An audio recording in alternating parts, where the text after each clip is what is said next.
morning, good afternoon, and good evening to our distinguished chair speakers and wonderful audiences of ACNS webinars all throughout the world.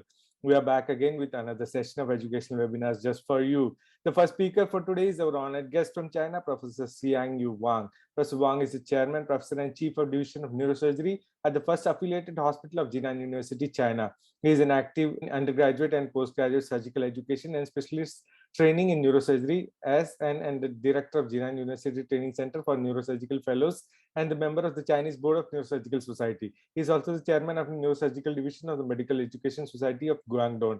He is an active participant of the college and society activities locally and internationally. His clinical interests include skull-base surgery and midline tumors, surgical management of hybrid operation of cerebrovascular diseases. Research interests include clinical and experimental head injury, gliomas, telemedicine, and neurorehabilitation. We are extremely honored to have him today with us as a speaker at our webinars, and today he'll be talking about management of refractory post-operative epidural effusions. The speaker for the second session of today is our honored guest from Chile, Professor Felipe Valdivia. Professor Valdivia is a consultant neurosurgeon and chairman of Service of Neurosurgery at the Alemana de Santiago and neurosurgeon at the Instituto de Neurocirugía Alfonso Asenjo, Chile. He is a fellow of the American College of Surgeons, Capitulo Chileno, and also an international member of the Congress of Neurological Surgeons, and also a member of the World Federation of Neurological Surgeons. We are extremely honored to have him today as a speaker with us, and today he'll be talking about management of adult intramedullary tumors.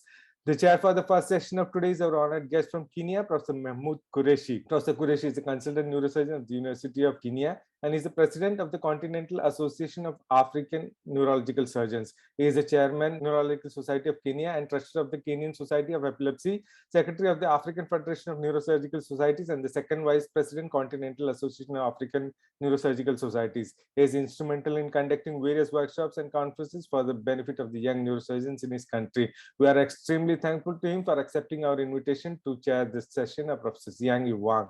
The chair for the second session of today's webinar is our honored guest from India, Professor Suresh Nair. Professor Suresh Nair had a distinguished career as a faculty in Department of Neurosurgery at the Sri Chitra Tirunal Institute of Medical Science and Technology in Trivandrum, Kerala, India. He headed the Department of Neurosurgery at Sri Chitra for more than 10 years, during which he trained 101 residents who are working in different parts of the world. He was the past president of the Neurological Society of India and also the Skull-Base Society of India. He is currently the president of the International Meningioma Society of India. He is a noted author with hundreds of publications in various peer-reviewed journals and several book chapters. Spinal intramedullary tumors is one of his favorite surgeries, apart from vestibular schwannomas and other skull-base tumors. We are extremely honored to have him today to chair the session of Professor Felipe Valdivia. On behalf of the Education Committee of the ACNS and the President, Professor Yoko Kata, I would like to welcome both the speakers, chairs, and the audiences to this online platform of ACNS webinars. Dr. Liu Boon Singh from Malaysia is my co-host for today. And with that introduction, I would like to hand over this virtual platform to the first chair, Professor Mahmoud Qureshi. Thank you very much, Dr. Raja.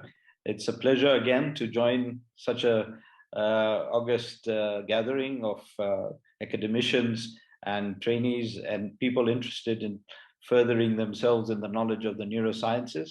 And really the topic for today is an interesting and challenging one. And it'll be a pleasure to hear the thoughts of Professor Xiangyu Wang from China on this very topic. And I'm sure we'll all be enlightened and made to understand a different perspective as he brings from China to this platform. Please, Professor Xiangyu Wang, please share your screen and let us have the benefit of your lecture. Thank you. Hi, everyone. Thank you very much. I'm very pleased to have the chance to join you to show you my PPT about some difficult situation during our practice, especially for the young neurosurgeons. Okay, my name is Xiangyu Wang. Wang is my family name. Xiangyu is my given name. I'm a professor and chief surgeon of my department. Here is my email address. Guangzhou is my city. It's the largest city in southern of China. I welcome you, all of you, to visit my city, my university, and my hospital when possible. Now I show my PPT. The PPT topic is management of refractory post-operative epidural effusion and co-infection.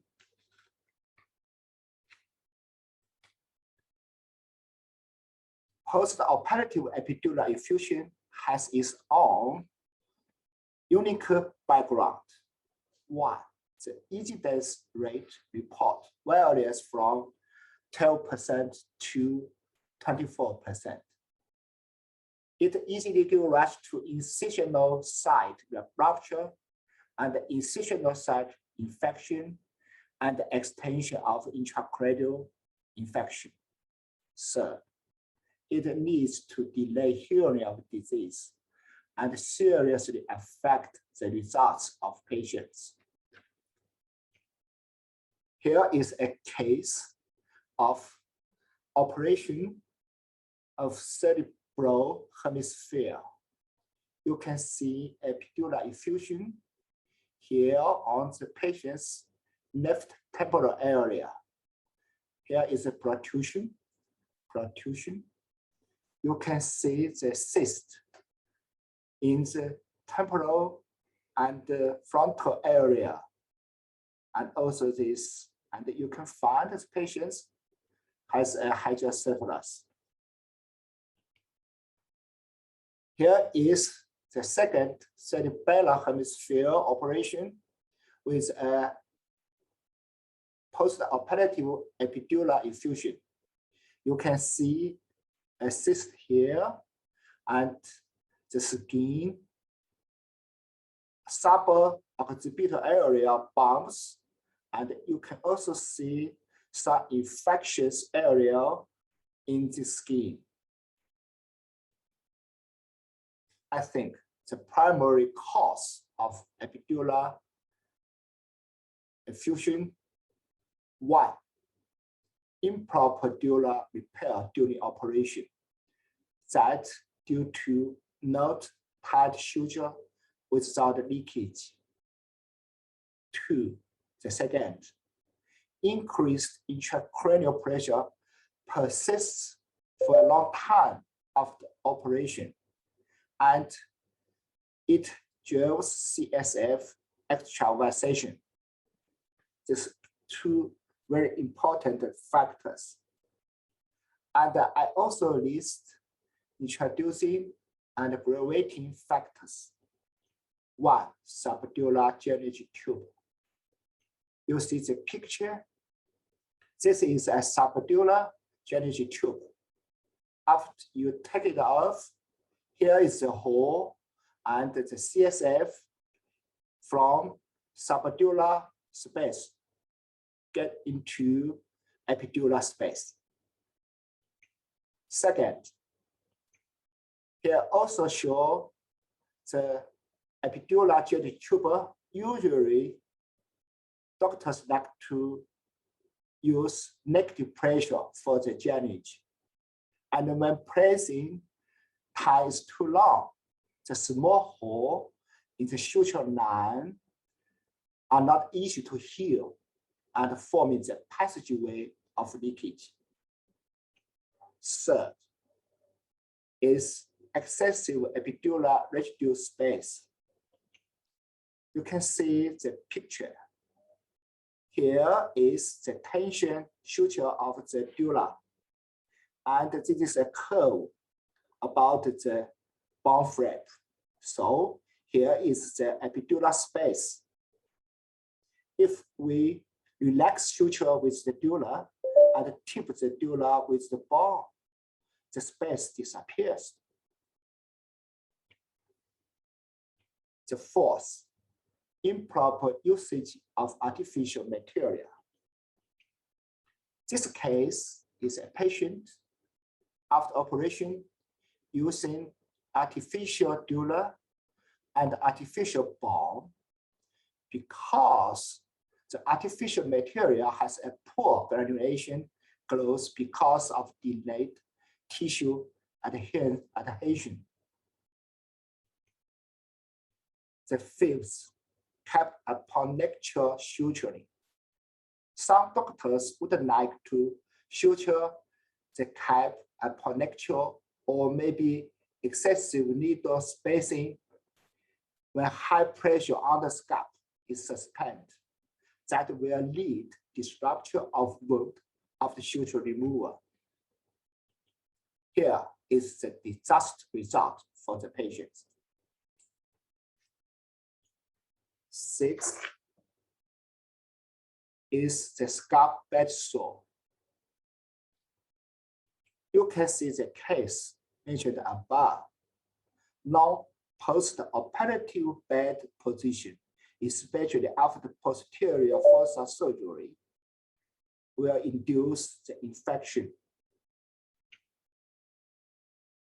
The seventh is inadequate post-operative nutrition support that will induce poor wound healing and insufficient infection control ability.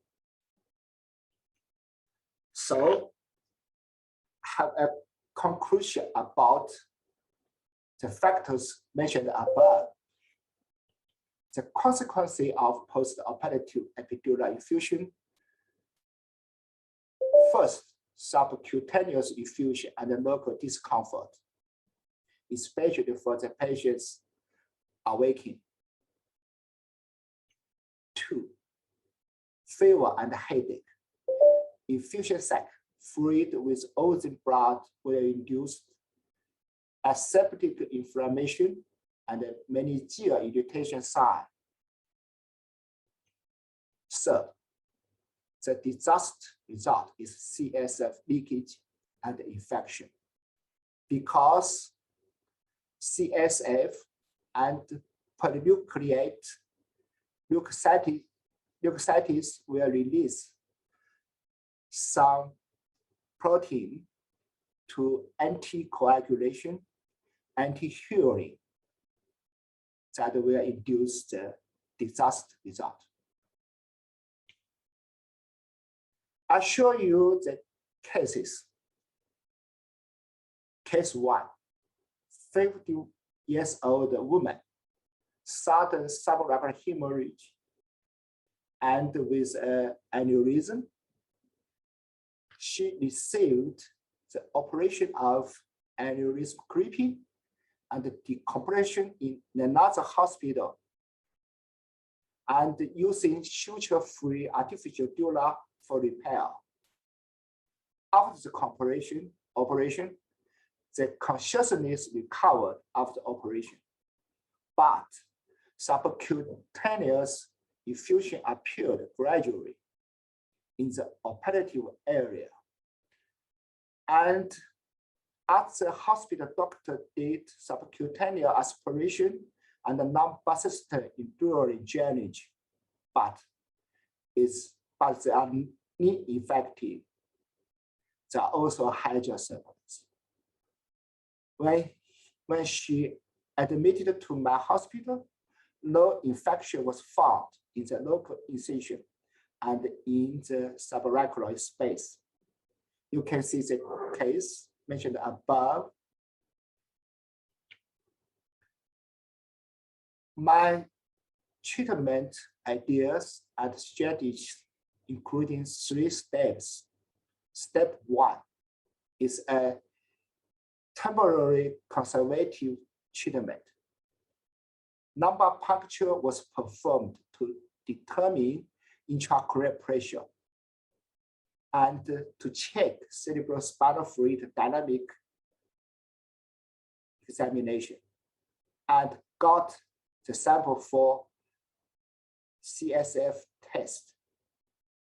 After that, we did our operation. First is VP shunt and cystic exploration, dural repair. After that, 3 months later, we did this operation of cranioplasty. So first repair procedure, VP shunt first, local exploration and repair. During the operation, cerebral fluid was found to accumulate under the muscle layer, under the inner side of the sac was smooth. You can see the smooth wall of the sac. The primary artificial dura has been absorbed. You just can see the residual dura. The artificial dura disappeared. We did the operation. First, the muscle layer was separated from the temporal area and tightly sutured with the residual dura. The defect here was repaired with local fascia. Then, as the skin was sutured together again, we use appropriate surgical edge compression.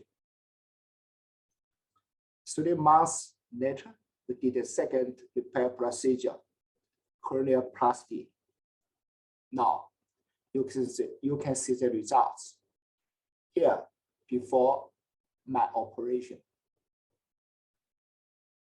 This CT scan was taken 10 days after my operation.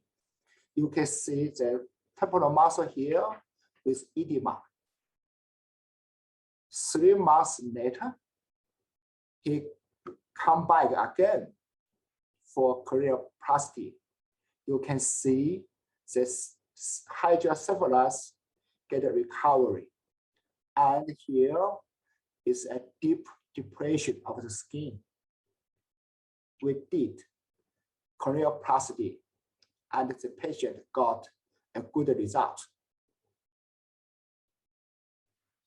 Let me show you case 2. 54 years old male, history of hypertension with no medicine. That's very common in our country. He happened a breast hematoma and received the operation for hematoma removal and decompression in another hospital. After the operation, his consciousness was slightly improved, but subcutaneous effusion appeared in the posterior fossa. The local hospital, that hospital, give enduring of the lumbar system and subcutaneous puncture of the drainage tube 2 times, but there was no effect. On admission to my hospital, presented with posterior occipital bed sore. Here is bed sore, and here is also the bed sore. And the local incision site infection with the bed sore. And we found intracranial infection and non-infection. You can see the original incision line had redness, and the skin is thinner and thinner. Here. So our treatment idea and strategies include 4 steps. 1, we remove all of the lumbar system drainage tube and the subcutaneous drainage tube from another hospital. Then I give the patients a temporary conservative treatment, enduring of the lumbar system drainage tube and systemic antibiotic and nutritional support. After the temporary conservative treatment, we did the operation for exploration with resutured dura and muscle and sustains lumbar drainage and local package compression. After that, if the previous procedure do not work, we will proceed with the short operation.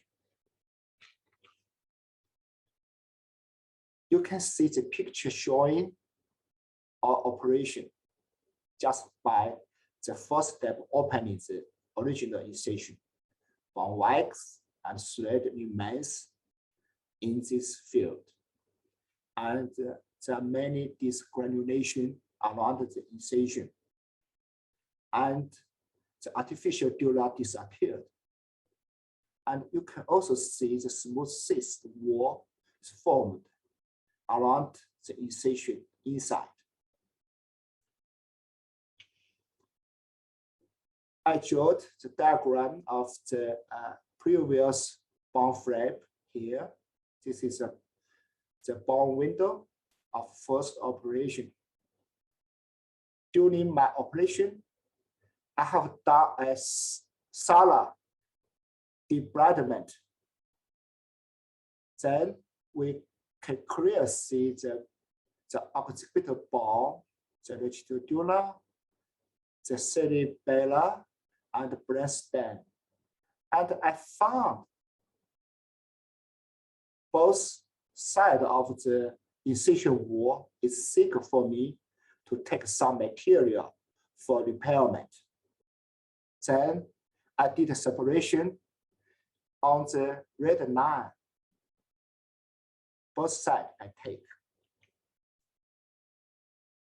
The separation material about 5 millimeters thick, which consists of muscle and granulation. But these two flaps is brittle. I sutured carefully, slowly, and closely. After my suture, there is also some gaps here. I use an artificial special material to cover it, to keep tightly with it. Then I close the muscles layer and the skin. This material can be absorbed after 2 months. 3 weeks later, the patient get covering about his incision. You can see shape getting well. The cyst disappeared instead of new healthy granulation. This is a good result for the patients. So new healthy granulation is very important for recovery. Case 3, 31 years old male, left cerebellar hematoma and received the operation, hematoma removal and decorporation. After that, the subcutaneous genetic tumor was removed, and the doctor of other hospital found the fluid was exudated repeatedly. After that, the patient developed high fever with subcutaneous fluid in the left occipital area and local skin protrusion, obviously. As the hospital doctor used local administration of vancomycin and other antibiotics, but no effect against the infection. He was transferred to my hospital. Here's the picture we take on admission. You can see protrusion on the red cycle, just scrub here, and some excrete material liquid from here. And you can see the bad shape and the cyst. We puncture the sac and take this liquid out. We found the liquid is ready and cloudy. That means serious infection. My treatment idea and strategies include 4 steps. First, The scrubbers was removed from the incision. We use a number puncture specimen for taking for the examination. Then I give temporary conservative treatment to the patient. Local puncture and drainage, compression bandage, re-enduring of the lumbar drainage, and give the patient systemic antibiotics and nutrition support. After the temporary conservative treatment, about 5 days, I remember, I did the exploration for surgical redebridement and resuture dura and muscle and the continue lumbar drainage. If the previous procedure do not work, proceeding with the shunt operation, fortunately, the patient needed this procedure. This is picture showing pre-conservative treatment and post-conservative treatment. You can see the somewhat effect of the conservative treatment, but there is still a large subcutaneous cyst here. So we did the exploration. The patient was in prone position. You can see the original incision here. I planned to extend my incision to the back of the patient. That means I want to take some muscle flap to repair this defection. When opening the incision, I found a hole on the dura. From the hole, you can see the blood stain.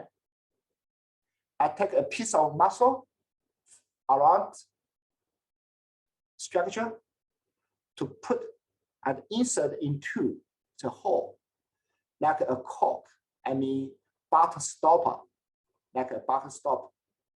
Then I take a facial flap with the pedicle to cover it and fixation. After that, I separation the muscles layer for my suturing to close the cavity. I did it closely and try to separation more and relax the muscle. Then I close it completely. After that, I sutured the layers of muscle and the skin. So the patient got a good result. This is the patient on admission.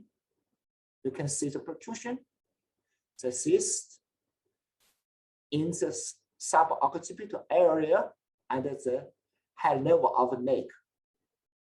After my operation, you can see the shape getting well and the cyst disappeared. Instead, with new healthy granulation, the patients get a good result, excellent results, I mean. Case 4.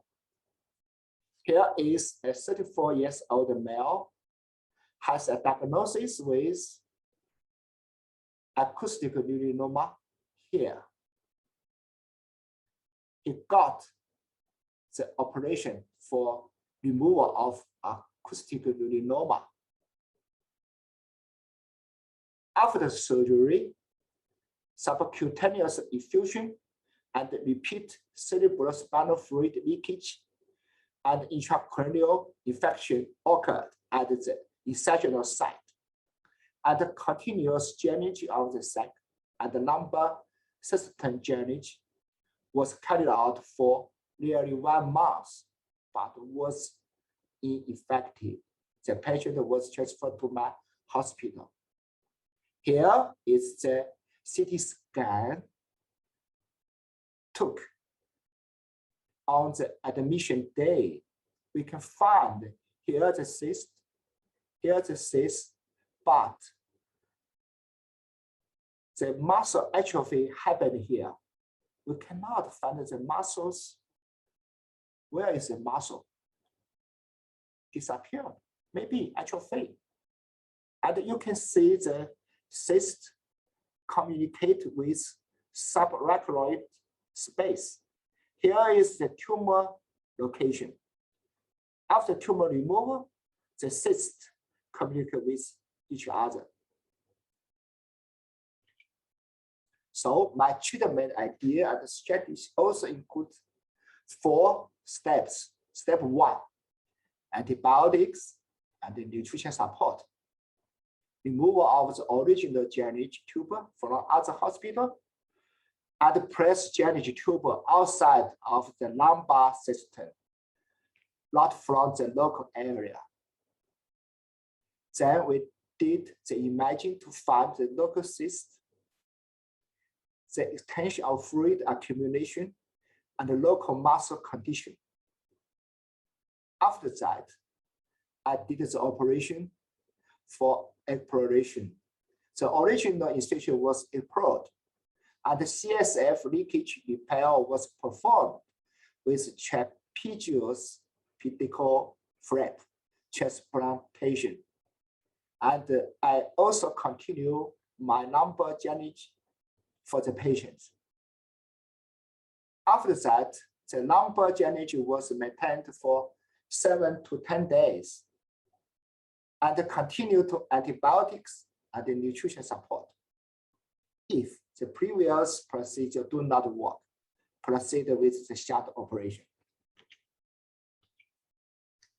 This is picture took before my operation. I took the tube, you can see the orifice here. I push the skin, much of the liquid flow out here. And after that, you can see this depression here. This picture after my operation, maybe 10 days. When we took the stitches, you can see the scar here. This is the original incision. Extending the skin incision to the back of the patients. How can I do the operation?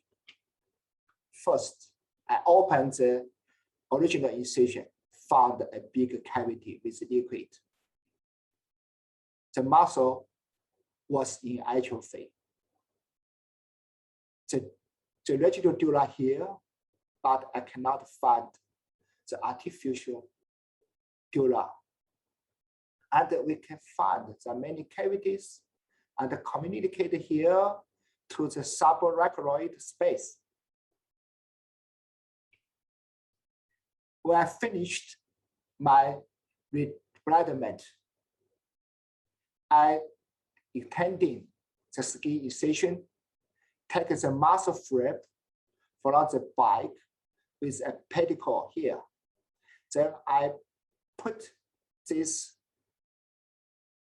flap, go into the dura, go into the subarachnoid space. I mean the tumor occupation space. Then I close the dura with the flap. I also use the flap to occupy the cavity of subcutaneous space. Then this is my muscle flap put in the right position. After this position, I sutured the muscle layers and the skin. 6 months later, the patients come to my department. You can see he gets very nice for his incision. Here is the cyst before operation. And here you can see the follow-up imaging. Here you can see the muscles tissue and the granulation tissue here and also here. So the patients got a very nice results. Case 5. A 50 years old woman had a sacral cyst at sacral 2 and 3 level with number 10. She got her operation in another hospital.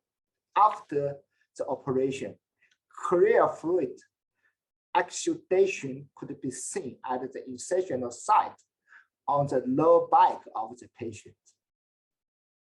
The local hospital also did the repairment operation for CSF repair, but she got not successful for her operation again. And he transferred to my department. Here is the imaging on admission of my department. You can see a cyst at the sacral position communicate with the cranial space. And you can also see the cyst with the dead bone. So my treatment idea and strategies also include 4 steps. Step 1, antibiotic, nutrition support. I keep the prior psychogenic tuber unobstructed. Then I have the imaging for the patients to find the local cyst, dead bones, Dural cycle, and other information for prepare our operation. We did the operation a new external genital tuber in subarachnoid space, and the original psychogenic tuber was pulled out. The original surgical wound cavity was opened, and the leakage of CSF was repaired. After that, I keep to continue with the subarachnoid drainage for 7 and 10 days, and also continue to use antibiotics and nutritional support. If the previous procedure do not work, proceed with the shunt operation. So I describe my operative procedures. 1, I did a large scale disinfection. Then I put a new tuber going to subarachnoid space of the number 1 and 2. Then I put out, here is the put out, here is the original cycle tuber from other hospital. I pull it out. I press here. Then you can see many liquids go out here. After that, I stick surgical membrane, and the skin was cut open. Here, this is original incision. The cyst fluid, sutures, dead bone, and undesirable granulations were removed. After that, I try to find the Dural sac and confirm the infiltration location. And also found the local Dural was very thin and unable to suture. How can I do next procedure? I separate the pedicle muscle flap from the 2 sides of the lateral wall. So you can see the flap, this is pedicle, this is pedicle, this is flap, and flap. Then the back of the muscle flap are packed extensive into the spinal cavity. Here, the spinal cavity. The muscle flap are touched and sutured to the surrounding soft tissue. This is the flap of muscle. By put into the cavity, then I'll use the suture to connect with to fix. Then after that, I shoot the incision in layers, one layer by one layer, and skin with absorbed sutures and skin clips. Okay. 2 weeks after my operation, the patient got a very nice result. Here is the cyst with dead ball. The cyst disappeared instead with new health granulation. And the cyst here disappeared instead with the muscle and the new health granulation. The shape of canal space get recovery. All symptoms disappeared of the patient. That's very excellent.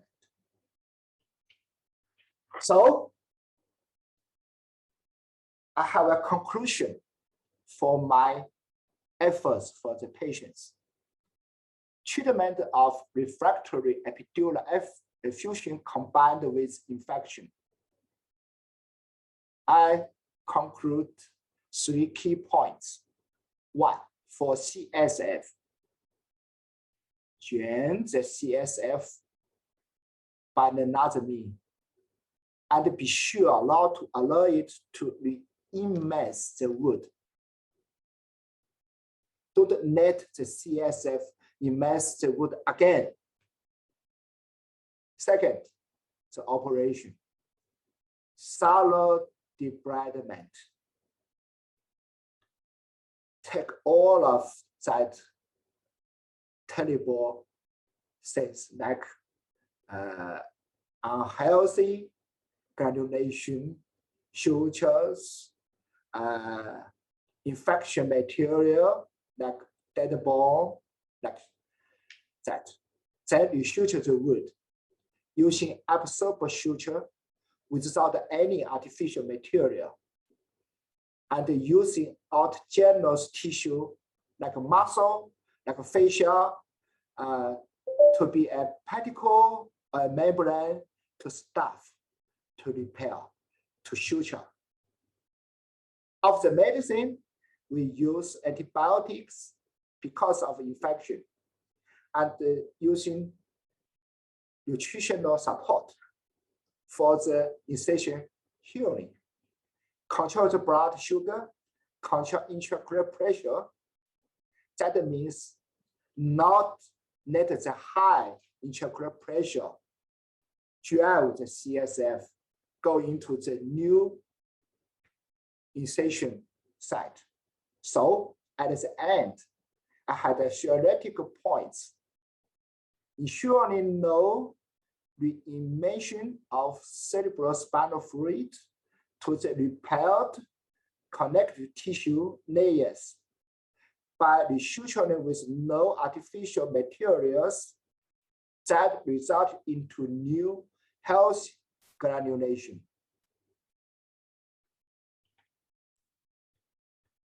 By my idea, nothing is difficult for the man who will start hard. Thank you. Thank you very much.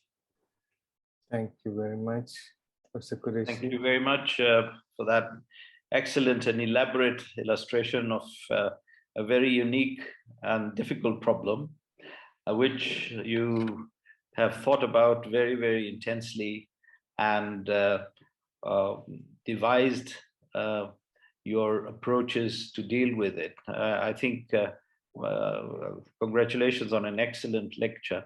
So the message appears to be that if you don't get your suture of natural dural tissue primarily, then it is very likely that the use of artificial dural material may result in a problem, particularly if there is an underlying increase in CSF pressure. Is that a reasonable summary from your point of view, Professor Wang? Yeah, you know, all the cases has the infection state, and maybe the case one also, I doubt that there's small infection. So artificial material can keep the bacteria in the local area. So I should to take all of the artificial material and use absorbable sutures, absorbable some repair material. Then we got a good result. This is a very important factors of my operation. Thank you. There was one of the cases where you describe the intradural subarachnoid placement of muscle tissue. How does that work? One wonders what effect that will have on the cerebral tissue or the cerebellar tissue. In one case of my illustrated, I use one kind of membrane for adhesion the gaps. This is only one case, but the material can be absorbed. So it doesn't matter using the absorbed material. And the case where you describe the muscle being placed in the subarachnoid subdural space, is that something that one is not too concerned about? What he has what? Putting the muscle in the subdural space. So it's okay. Something. I know you want to know the last case for the canal space, because the infiltration place is at the end of the cycle of the spinal dura cavity. At that place, not so much nerve in the cycle. The cycle, because of long time epidural CSF imaging, so the dura getting very thin. I cannot suture it again. So I just put the muscle to the cavity a little tightly, then fix the muscle. So keep the press to the spinal cycle. The muscle is autogenous material. The cycle is also autogenous material. Can grow the new granulation. And also I take the CSF, go out by a tube. That means I decrease the intracranial pressure in the local area. Then the new healthy granulation grew very well. Thank you. Are there any other questions from any of the other panelists or participants?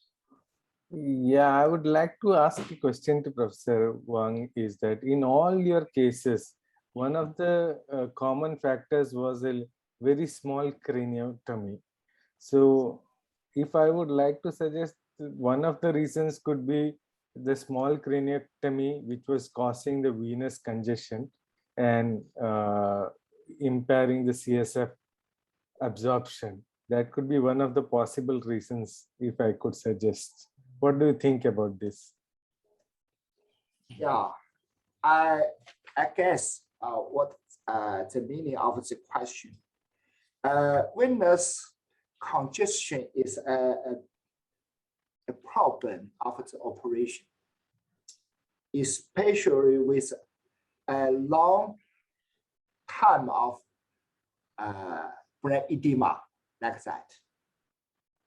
Then the brain protrusion from the windows, the bone window, maybe the windows is not so easy to correct the blood backing. So congestion here maybe happened. But I don't think it will be induced epidural space effusion. Maybe has some rule for the subdural effusion. I don't know, maybe. Thank you very much. Thank you very much. Questions from Liu? Liu, would Any you other like questions from any of the other panelists before we hand over to the next chairperson? Yeah, Prof, I just want to find out from you, because you did show that there's some cases with a subgaleal collection and you do LP to test the CSF before to do a VP shunt. May I know that how much the CSF in the lumbar puncture be able to represent the condition of the fluid in the subgaleal, whether they are infective or not, and whether you need to do, which one is more reliable, to do the subgaleal tapping or to do a contrast study to differentiate whether it's just a CSF collection or infection? Thank you, Professor. Okay, I try my best to answer your question. During my lumbar drainage, the total volume per day is nearly 200 milliliter per day. And I keep the pressure control about maybe 100 millimeter high of the water. So this is not high intraocular pressure. Yeah, that's nearly 200 milliliter volume of the CSF drainage, and keep the pressure control under 100 millimeter. That's my practice. Thank you. Thank you very much. We can conclude this session by the concluding remarks from Professor Qureshi. I think that the topic has been elaborately discussed through some very interesting and challenging cases. I think the panelists have managed to clarify some of the points that Professor Wang has mentioned, and I think we've learned quite a lot from his experience dealing with this difficult condition. So unless there are any other comments, I think we can move on to the next session, next lecture. Thank you very much. Thank you very much, both the first chairs and the speaker. We are extremely fortunate to hear that wonderful session. May I kindly inform all our viewers that this is being broadcast on the WeChat channel and YouTube and Zoom. And today, currently, we have 1,100 audiences who are live on different platforms in various parts of the world. And we are extremely thankful to Professor Shubin for broadcasting this in China on WeChat channel. With that, we move on to the second session. I would like to invite Professor Suresh Nair to give an introduction about one of his favorite topics, intramedullary spinal cord tumors. Professor Nair. Thank you, Raja. And at the outset, let me first thank my old-time friend, Professor Cato, for giving me this opportunity to chair one of the topics of today's ACNS webinar on intramedullary tumors. Let me introduce the topic and the speaker, and then I will hand it over to the speaker.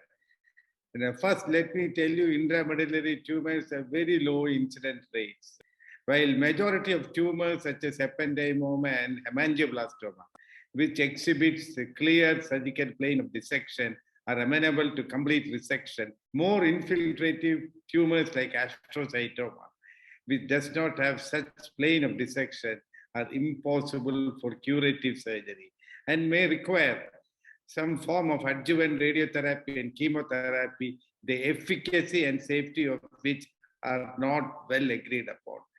To talk on this subject, we have Professor Felipe Valdivia Bernstein, who is chairman of neurosurgery at Clínica Almana de Santiago at Santiago, Chile. And he was visiting professor at the Yale University of Toronto, MD Anderson, and also he was visiting professor to Professor Benabit's and Professor Dufault's units in France. And let me have the privilege to invite Professor Felipe Valdivia to give his talk on intramedullary tumors in adults. Professor Valdivia, please. Good morning to everybody, and thanks so much for the opportunity to participate in this web seminar. Really, it's a magic world. I live in Chile, but now I stay at the United States at San Francisco, and we have the possibility to talk with everybody in different parts of the world. It's crazy, and to learn, to discuss. Thanks so much for the organization of this web seminar for Asia Congress of Neurological Surgeons. I hope we will have a nice time to learn and help for our patients. We are talking about management of intramedullary tumors. Dr. Nail said, of course, the most important tool for treat this patient is the surgery. So we need to put a very nice strategy to learn and to introduce what is the best treatment for that case. I come from Chile, a faraway land from Asia, a long and thin country in the west part of South America. We have 4,000 kilometers between the north and south to see the ocean. And we have the desert, the Patagonia, the Eastern Island. We are only 19 million people, so it's a long country, but are not many people. Is our philosophy? The intramedullary spinal tumors, it has low frequency, but almost are not cancer. In my opinion, it's not a benign pathology because the patient has many neurological deficits associated. You have the possibility to cure the patient with the surgery in almost case. Similar to all other diseases, we need to work with a team. The goal of this surgery is similar to brain tumor surgery, was a special concept for his particular anatomy and challenge. Almost case, we are planning a total resection before the surgery, and the planning will be changed if you have the possibility to will be damaged or affect the quality of life of the patient. That is the best relationship between the resection, the extension of the resection, and the quality of life of the patient. Of course, if you have the possibility to have paraplegia in the post-operative, it's not a good result. The evidence, all the evidence at this time recommend the surgery with the best treatment.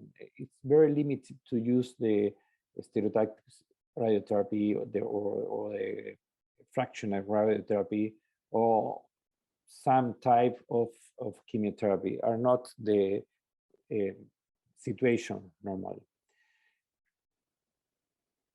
The traditional classification of spinal intradural core tumors is the description of anatomic condition with normally, before the MRI study. The MRI study is the principal tool to planning the surgery. It's very important to study in good form the image of the MRI and identify the dura mater and the spinal cord anatomy. This is our global experience at intradural spinal cord tumors in adults. It's a case report for a prospect database who was beginning at 1994. The results similar to other publication in the international lecture. Are no difference between sex. The median age was close than 42 years. So it's a pathology principal almost case is young people. And the principal complication is the CSF fistula. That is the best. You need to take this in your mind, because part of the planification of the surgery is to prevent the CSF fistula. We know in relation to the intramedullary spinal cord tumors, the vast majority will be a low-grade glioma, almost ependymoma, close than 60% in our experience, and similar to United States and Europe. The evidence recommends the surgery with the best treatment, but you need to take a relationship between the extension of the section and the quality of life. For the intramedullary spinal cords, the most frequently our result is ependymoma. You can see ependymoma, hemangioblastoma, angioma cavernum, and less frequently is some type of astrocytoma, pilocytic astrocytoma and diffuse astrocytoma. In our experience, we have the possibility to will do a total resection of the tumor in 66% of the people with ependymoma. That's very nice and is very similar to other publications. And we need to take in our planification, 15% of the people deteriorate his neurological condition in the post-operative, in the first week, but 70% of the patient improvement the neurological condition at 3 months. One principal problem is the neurological or the neuropathic pain. That's a big problem for the next years after the surgery. At this slide, you can see the basic organization of our clinic health pathway in patients with an intramedullary spinal cord tumor. It should be noted that the now of the anatomy and the surgical technique are the most important aspect to the best results. We are thinking it's very useful and easy to use the intraoperative ultrasonography to persist the access, to see the limits, both limits in the cranial and cephalic pole. In my experience, it's very important to this surgery use the intraoperative neurophysiological monitoring and mapping to will have a best outcome with the patient. You have the possibility to monitor the result, the motor and somatosensory result. After surgery, the most important topic is a good rehabilitation. You need to plan in the rehabilitation the day after surgery. You remember, the patient only like to recover his function. Neuropathic pain, it's a problem after surgery, is a topic for other conference.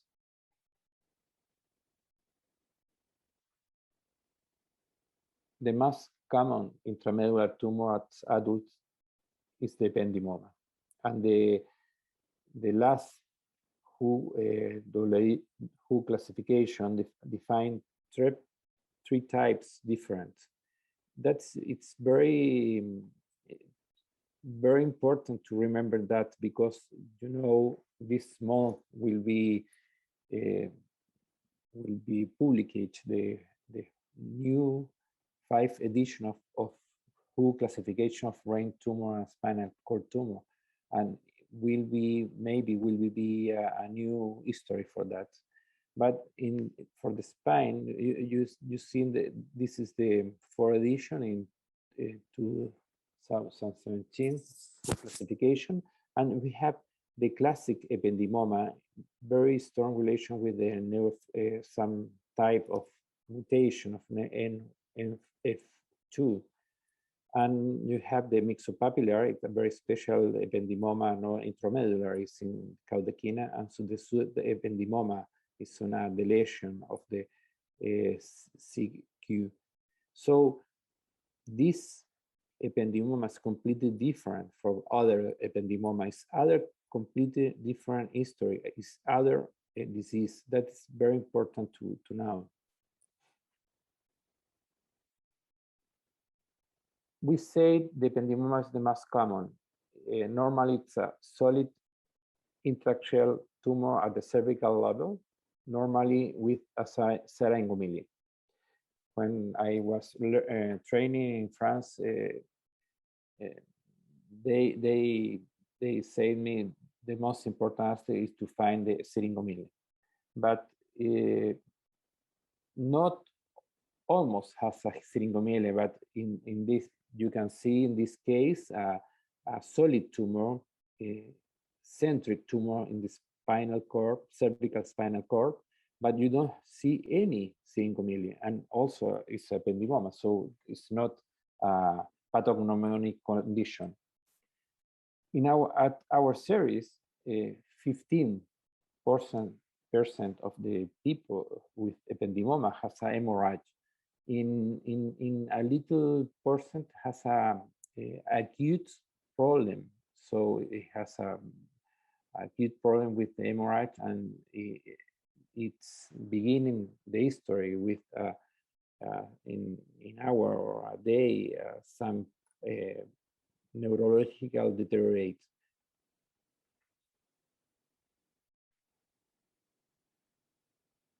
This is a typical image of ependymoma. Is in part keys in the center of the spinal cord, but you can find hemosiderin in both poles, like a hood. I think that is a more specific thing at MRI for ependymoma, much more than syringomyelia. That you see some type of hemosiderin in the both poles of the lesion. Spinal cord subependymoma are very rare tumor. It's an intratracheal tumor, but it's completely different from ependymoma because it's eccentric. It's like a tumor, you can see here, tumor in the column or in the coronal. It's like if you see the image is a tumor. So that's meaning tumefactor to edema, but it's not centric, it's completely eccentric.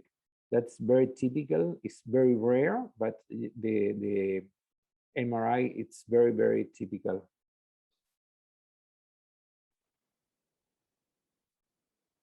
Hemangioblastoma is the second frequency of the case, more frequently maybe in relation to the von Hippel-Lindau disease, but in our experience, close than 10% of the case will be a von Hippel-Lindau disease with renal cancer, pancreatic cyst, posterior fossa, hemangioblastoma, and retinal lesion. In almost case, is only one lesion, normally eccentric. Is a typical aspect of the MRI, eccentric node with a gadolinium and big syringomyelia. Like this case with von Hippel-Lindau, you can see also lesion in the posterior fossa, and you see a nodule. So eccentric, not centric, eccentric, and you see a big syringomyelia. That is the typical aspect in the MRI of hemangioblastoma. This is other condition. It's like a hamartoma. It's not really a tumor. That's mean in the goal of the oncology, but you can see a big lipoma, intramedullary lipoma of the cervical thoracic segment of the spinal cord, and very typical because at the MRI you can see is pathognomic the image. The problem in this case is in our experience, we don't have many cases, but in our experience, when you can take the possibility to will do a planning a surgery, it's very difficult to dissecate the limit, the limit between the tumor and the spinal cord. That is the most important aspect for the ependymoma, because the ependymoma, you can find a capsule between the lesion and between the normal tissue. So that's very hard to take all tumor. This is other tumor. It's a thoracic level. Is with a small nodule, very small nodule, very eccentric, like an neuroenteric kyst. We are planning to access for a lateral myelotomy. In this case, when you find some tumor very eccentric, you need to plan in the surgery to approach the tumor in the more thin part of the spinal cord. And it's very useful to see and dissecate the dentate ligament for that. At the last 10 years, we prefer to use no cervical cast almost case, a bilateral laminotomy to prevent the deformation. It's very similar to other techniques for laminotomy, but we take off the lamina, a bilateral cut, and you put after something with screw and plates of titanium. You see are not very clear in the evidence, but we have the possibility to reoperate some case with a laminotomy, and the thoracic was a very good quality. It's a surprise for us. Really, we are thinking it's the best tool to prevent the deformation. You see an image of lady was operated 2001, 20 years ago, with a radical extirpation of ependymoma grade 2 with a bilateral laminectomy C1, C6, a great cervical deformation after more 10 years of the surgery with a progressive weakness the last year. So to planning the treat this complication, it's a big challenge.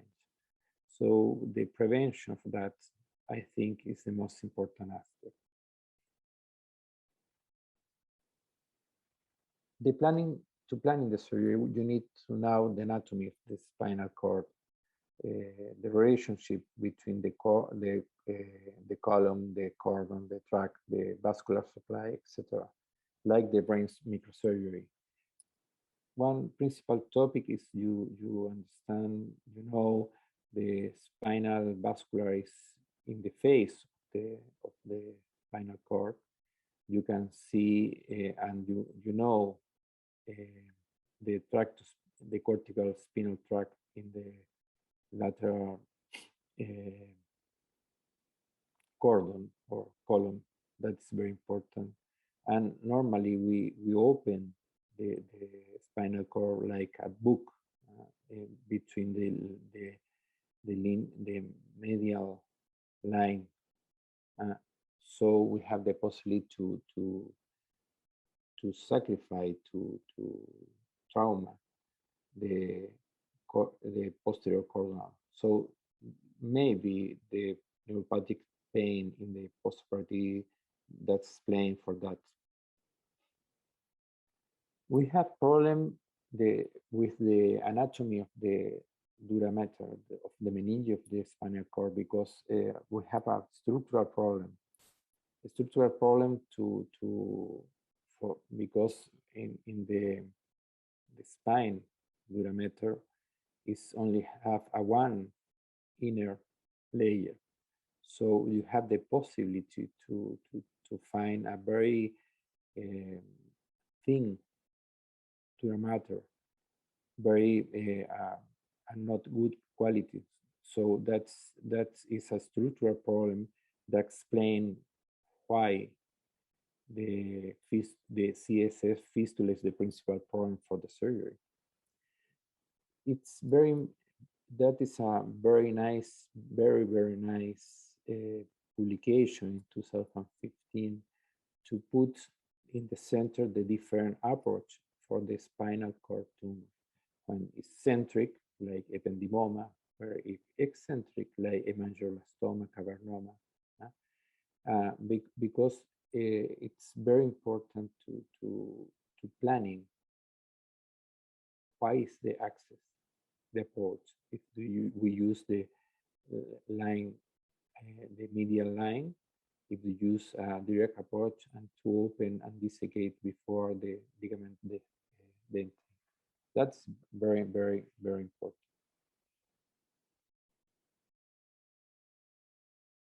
You can see in this case,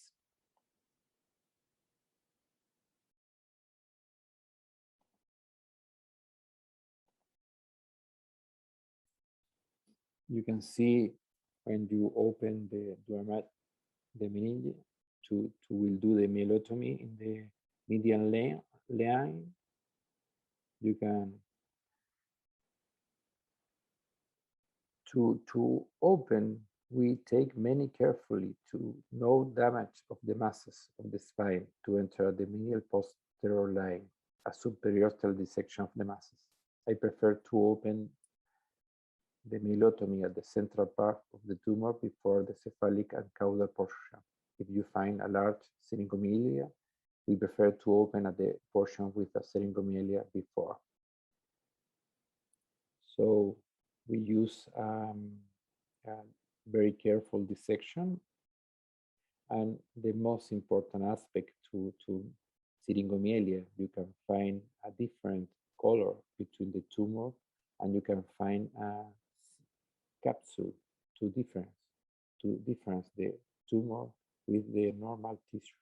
That's very important and I think it's a real difference between the ependymoma and the astrocytoma. Of course, in the astrocytoma case, it's very difficult to see the limit between the tumor. This is very important. We need to put a suture like 6-0 to tense the myelotomy, to open the myelotomy like a book, and you dissecate the tumor with the tumor and don't damage the normal tissue. That's very important for planning the surgery.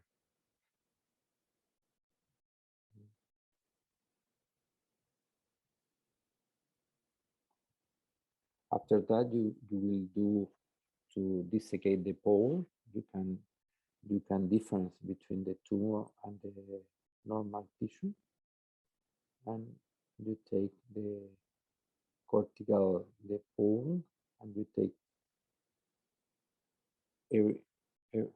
all the tumor. You can see you have the possibility to take off a complete umbilical resection. In many cases, we are surprised. This is other case. This is you see in this portion we dissecate and cut the dentate ligament and take and turn to the side. This is the lateral part of the spinal cord in relation to the neuroenteric cyst, and you have the possibility to enter directly in the more thin part of the tumor.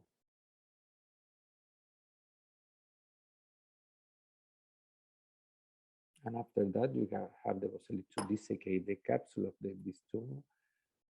You see, this is a ligament, dentate ligament, to turn to see the lateral part of the spinal cord.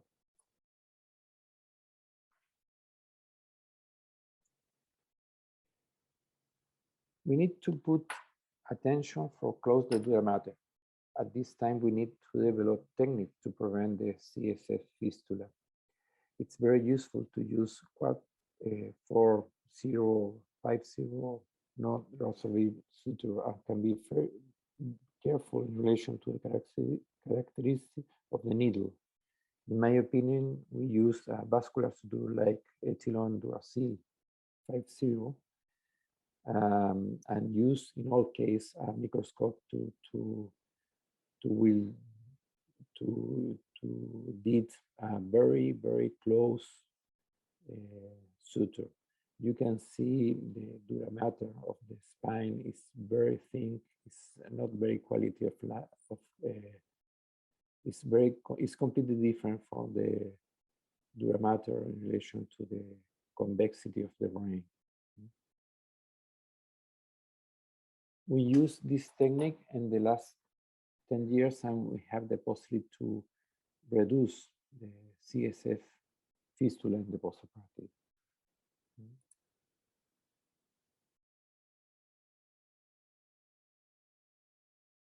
And normally we use to close the dura mater the microscope.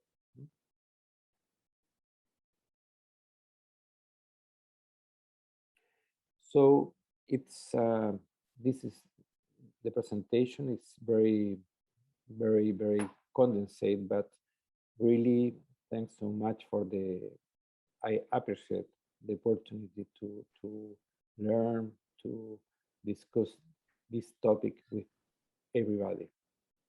Thanks.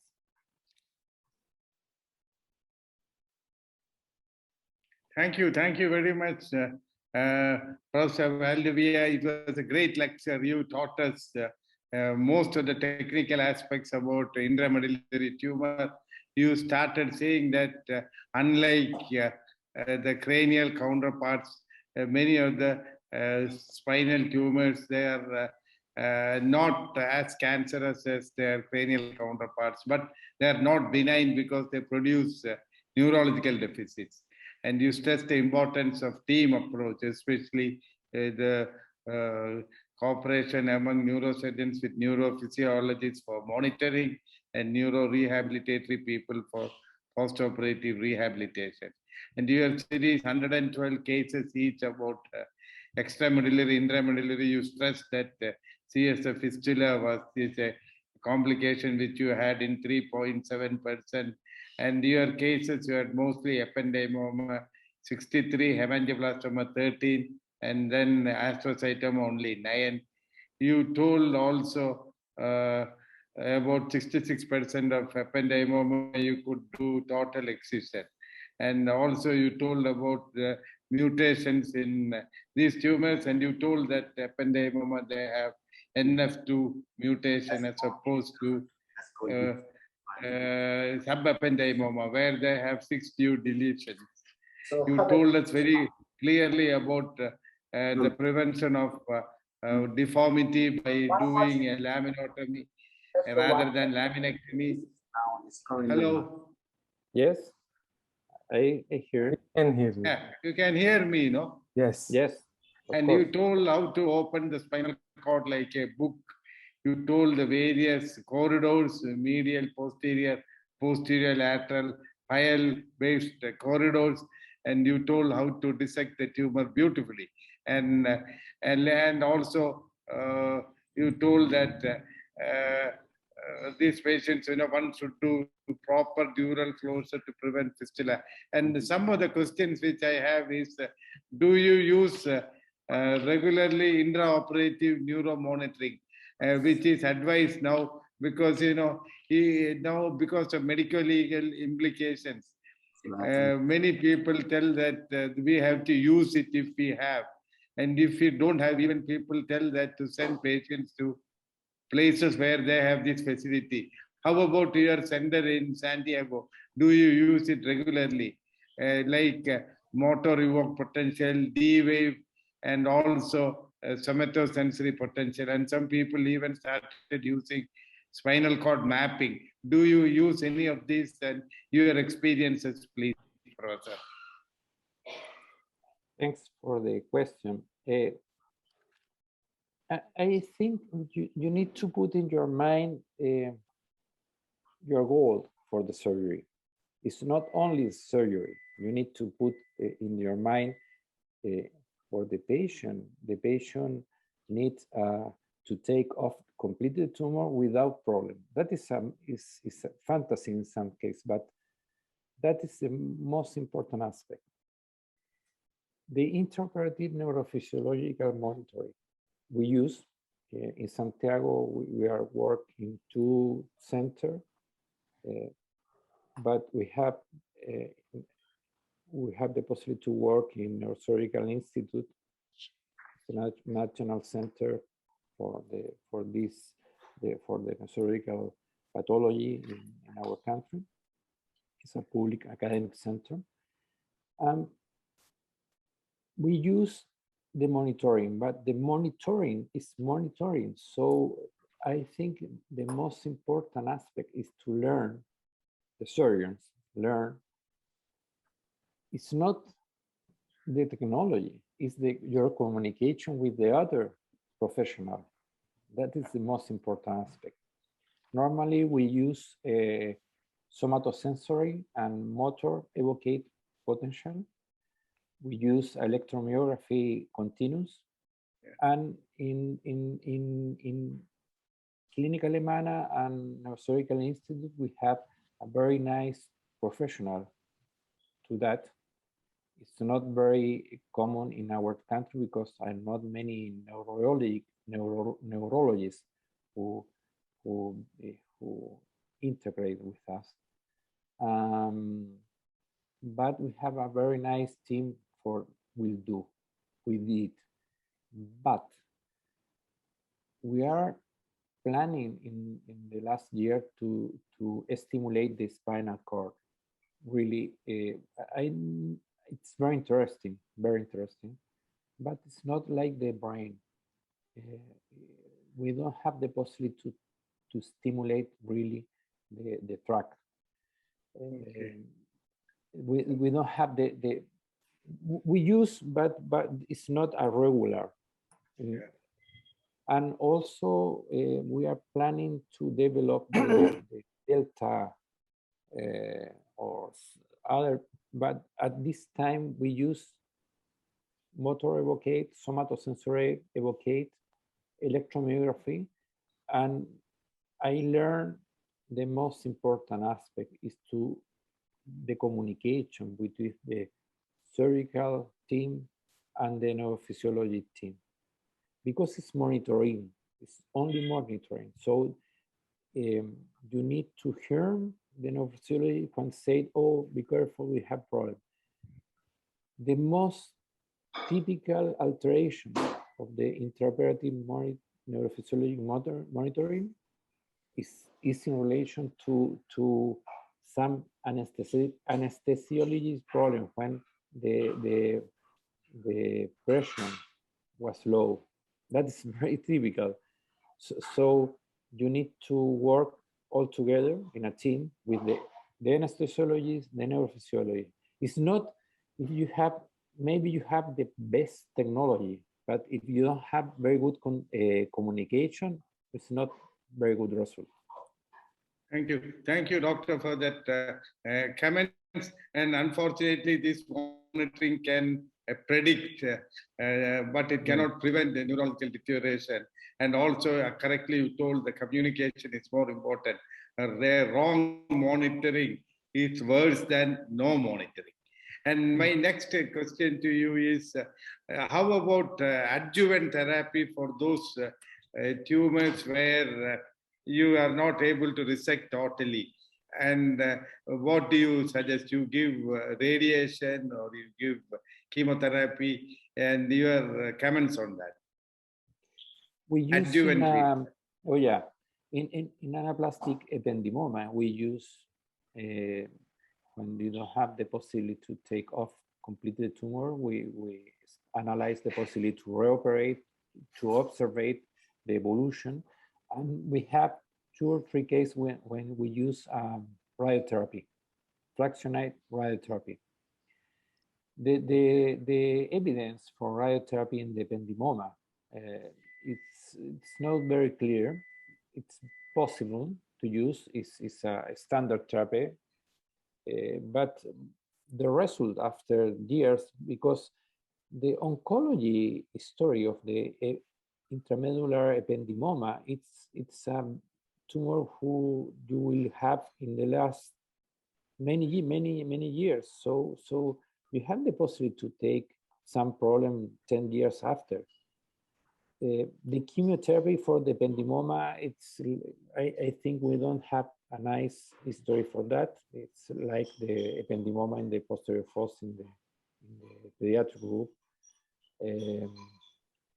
And for ependymoma intramedullary, that is the history for the for the complementary therapy. Normally, the hemangioblastoma is the second frequently. The hemangioblastoma is possible to take off completely.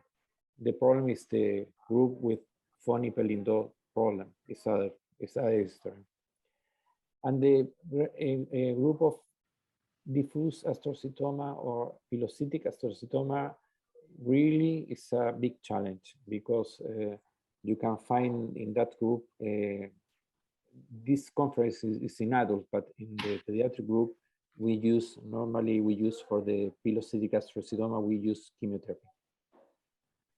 Okay, Prof. And do you embolize preoperatively hemangioblastoma, preoperative embolization you do for hemangioblastoma? And how about, have you seen any lymphoma metastasis, these to melanoma, these rare tumors, have you seen? Oh, we can see some patients with metastasis in the spinal cord, principally from breast. The situation in this case is a disseminate disease with a very bad condition. We have the possibility to operate in 2 or 3 cases. Unfortunately, we don't have really a very nice limit between the tumor and the normal tissue. It's not like the metastasis in the brain. It's not similar. We don't have the possibility to operate melanoma, metastasis of melanoma in the spinal cord. Okay, Professor. May I ask my co-chair, Professor Moody, to give his thoughts on intramedullary tumor? Thank you very much, Philippe. Professor Moody, please. Yes, thank you, Philippe, for that expose of spinal cord tumors. I was wondering what your philosophy would be for a patient who comes in McCormick 4, totally paraplegic for over about 3 months and has an obvious intramedullary tumor. Would you try to achieve excision of that tumor, or would you try to just get a biopsy to see whether it's something responsive to other forms of treatment? Because the likelihood of that person regaining a McCormick 1 or 2 grade and becoming ambulant is exceedingly small. So I was wondering what your philosophy on that would be for the sake of our young residents on this seminar. In case with a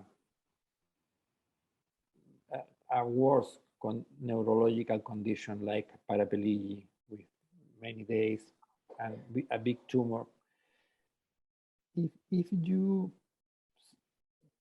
think maybe it's a ependymoma, we are planning in 1, 2, or second, we're planning the surgery in 1 or 2 different time. The problem is when you see like diffuse astrocytoma. And be careful because you know in the last new classification, it's very important the diffuse glioma of the median line. It's like some people you can find tumor in the brain, in the thalamus or in the corpus callosum or something, in the deep brain, and also they have possibility to develop a diffuse glioma in the spinal cord. Many months ago, we have the possibility to operate some men with a glioma diffuse of the spinal cord with paraplegia, but they have problems, some problem for the function of the hands. At this case, we are planning to take a biopsy. We have a very nice pathologist. That's very important to intraoperative biopsy. And finally, we are planning to, it's not evidence for that, but we are open the spinal channel, and we did a duroplasty like a Chiari, but for a big long spinal for the spine to have a possibility to use after radiotherapy. You need to put the mind when planning the surgery, and in all cases you need to put in your mind the plan B. And the same philosophy would apply for hollow cord astrocytomas, where you have a long level of astrocytoma. Sure. You do this, you have this. Hollow cord astrocytoma at the spine, you can see in the pediatric population. We have the possibility to work all together and for the pediatric, and it's a big challenge, really. For the last two cases, we use also the histology was pilocytic astrocytoma, and we use the possibility to did chemotherapy. Thank you. Professor, there is a question from the chat box. Say you really stress that many of the patients for whom we do laminectomy, they can develop severe spinal deformity. In the event they develop this deformity, do you involve orthopedic surgeons to correct this deformity? Because this question has come from China, where they are telling that they have to involve always an orthopedic surgeon to correct a spinal deformity. Even if it is produced by our surgery, the next surgery has to be done by an orthopedic surgeon. How about in your country? You involve orthopedic surgeons to correct the deformity, or you correct neurosurgeons only do the correction? In two answers. One, it's a big question now to planning arthrodesis in all spinal cord tumor. You see some very nice team to work very good. We have publication for that, and they thinking it's indication for arthrodesis when you have 2 or 3 more segments per spinal cord segment.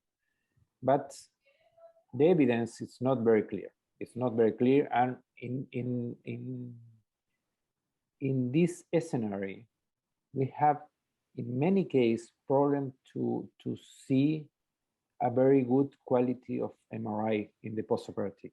When you put some screw, something in the, and you can see, you don't see very clear the spinal cord. So that is clear. In our history, we have in 1 case or 2 cases to take off the screw to will do MRI after to see the tumor. It's crazy. Huh? The second answer, in our team, we have a very nice neurosurgeon who will do deformation pathology. And in clinical manner, we have also a very nice orthopedist who will do that, and we are work all together. For the deformation, when you see the case when I show, really you need a very specialized group team to will do that, to treat, because you need access, anterior and ventral and posterior access and really it's a very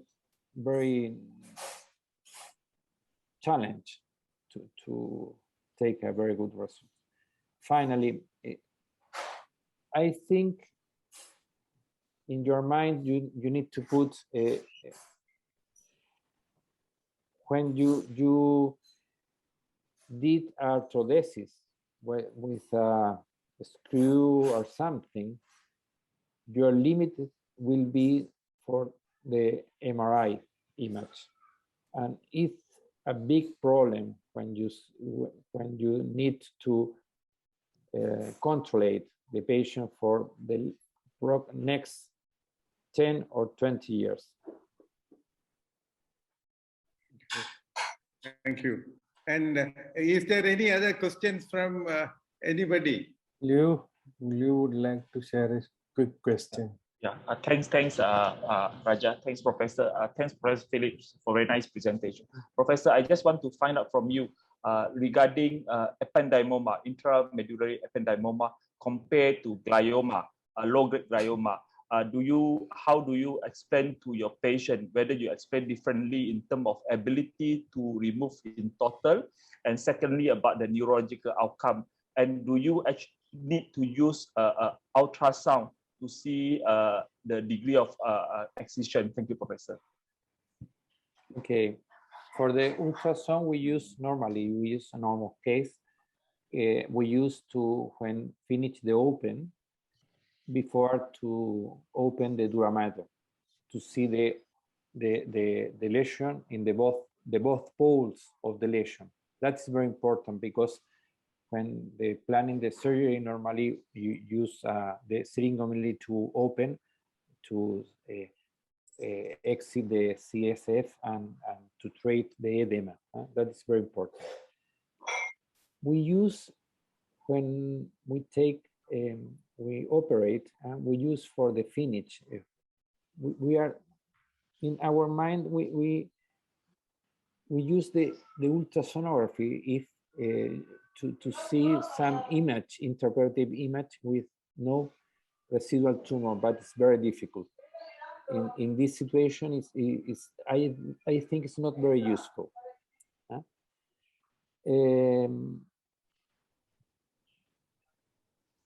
The ependymoma, intramedullary ependymoma, and astrocytoma is other disease. It's completely different because you don't find cleavage plane in the astrocytoma tumor. But in the pilocytic astrocytoma, you can did a very nice situ reduction. You can find some piece of calcium, you can find cyst, and you have the possibility to intralesion reduction. It's completely different from the diffuse astrocytoma, but the diffuse astrocytoma in adults, it's not common in the intramedullary tumor. For the hemangioblastoma, it's like arteriovenous malformation surgery. You need to take off, and normally it's an eccentric tumor. So you enter like a cavernoma in the brain, in the more thin part of the spinal cord, and you take like to take every afferent vessels.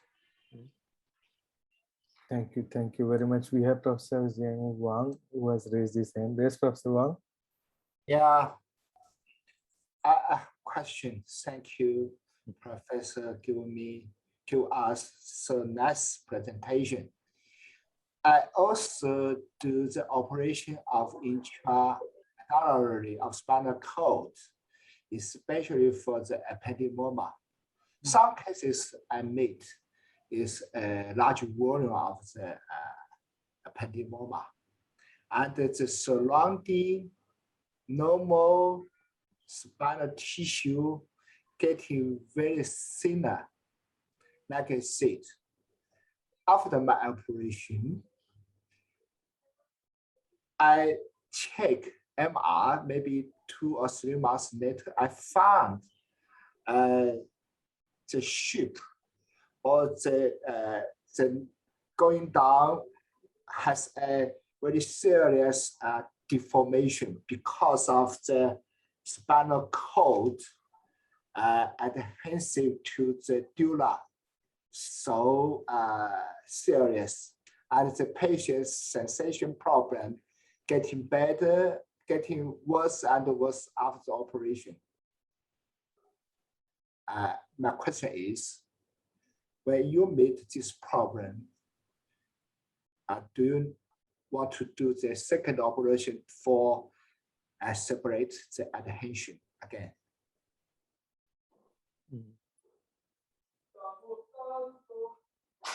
So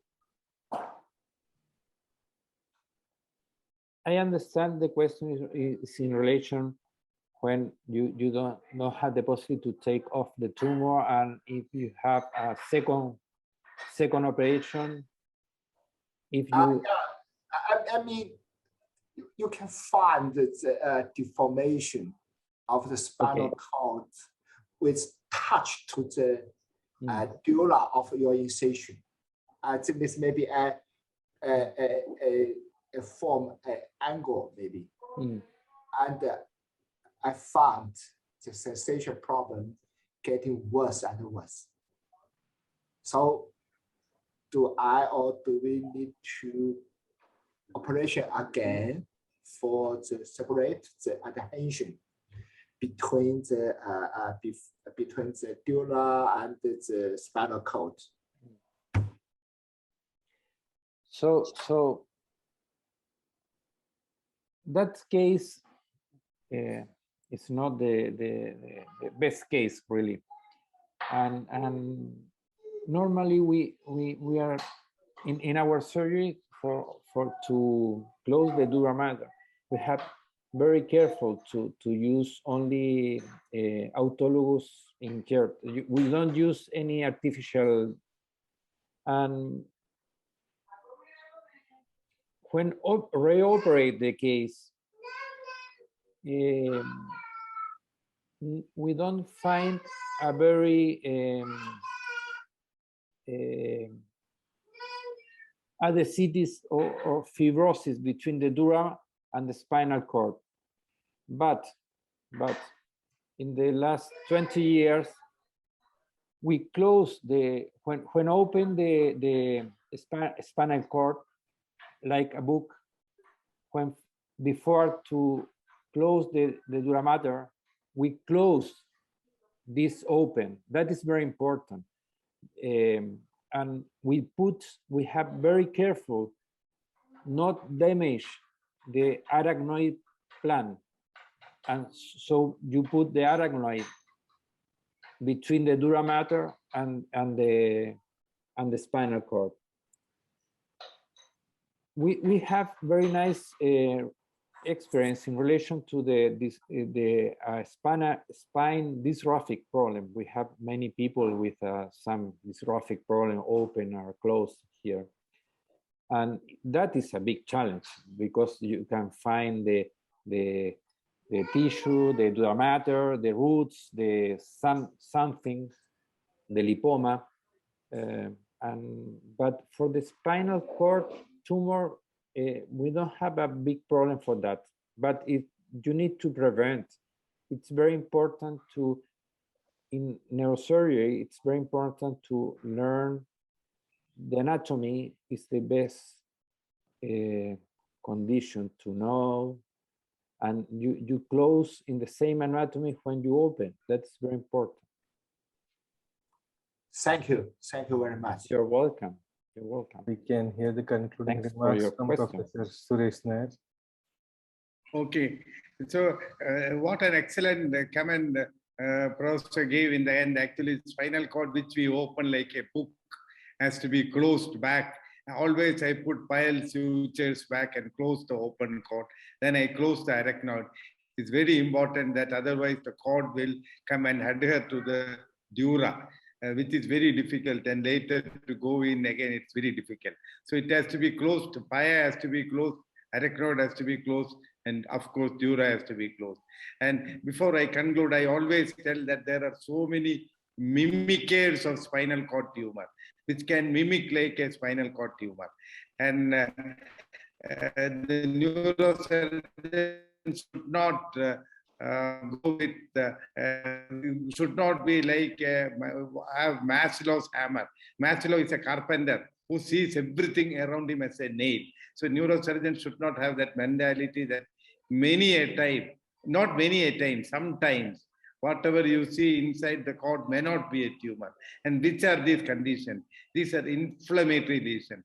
Inflammatory lesions like neuromyelitis optica, multiple sclerosis, then acute disseminated encephalomyelitis, transverse myelitis.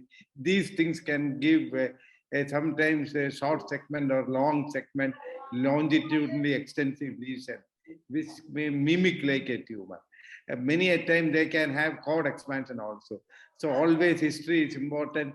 These lesions usually are subacute in onset, not chronic like our intramedullary tumors.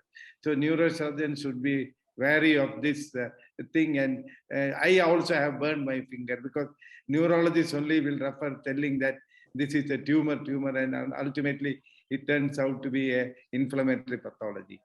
So thank you very much. Thank you very much, Professor, for your very informative lecture.